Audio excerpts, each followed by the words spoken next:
At Anurag University, be everyone you dream to be.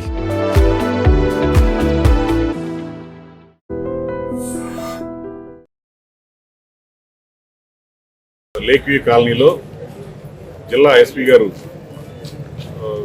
Ajitha Vejendla IPS గారి ఆదేశాల మేరకు town sub division దీక్ష IPS madam గారి ఆదేశాల మేరకు ఈ లేక్ వ్యూ కాలనీలో కార్నర్ చర్చి కార్యక్రమాన్ని కండక్ట్ చేయడం జరిగింది. సుమారు 70 మంది పోలీసు సిబ్బందితో సుమారు 10 టీములుగా ఏర్పడి ఈ లేక్ వ్యూ కాలనీలో అన్ని వీధులను కూడా ఈ విధులు టీమ్స్ కేటాయించి శోధించడం జరిగింది. ఇందులో ప్రధానంగా గాంజా వీటికి సంబంధించి ఇల్లీగల్ యాక్టివిటీస్కి సంబంధించిన అంశాల మీద ఈ ప్రధానంగా సోదాలు జరిగినాయి.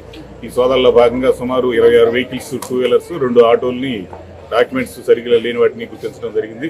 వీటికి ప్రాపర్గా డాక్యుమెంట్స్ ఏవైతే లేవో వీటికి సంబంధించి వాటి మీద కేసులు నమోదు చేయడం జరుగుతుంది. వాటిని కోర్టుకి హ్యాండ్ ఓవర్ చేసి దానికి చట్టపరంగా ఏం చర్యలు తీసుకోవాలో జరుగుతుంది.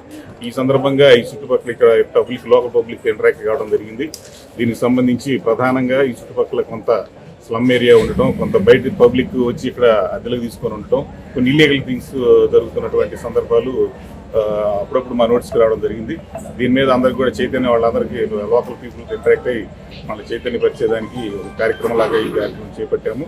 ఈ సందర్భంగా అందరికి కూడా చెప్పేది ఏంటంటే ఎలాంటి గాంజాకి సంబంధించి కానీ, గ్యాంబ్లింగ్ కానీ, ఈవ్ టీచింగ్ కానీ, ఇలాంటి సోషల్ ఈవిల్స్ ఏవైతే ఉన్నాయో ఇలాంటికి సంబంధించిన ఏదైనా సమాచారం ఉంటే పోలీసులకి వెంటనే 112 కాల్ ద్వారా కానీ, మా లోకల్ పోలీసు నంబర్ ద్వారా కానీ మాకు ఇన్ఫర్మేషన్ ఇస్తే మేము దీని మీద చట్టపరంగా చర్యలు తీసుకునేదానికి ఇమీడియట్గా దాన్ని ప్రాబ్లమ్ షార్ట్ అవుట్ చేసేదానికి అవకాశం ఉంటుంది. కాబట్టి పబ్లిక్ అందరూ కూడా సహకరించవలసిందిగా కోరుతున్నాం. Thank you.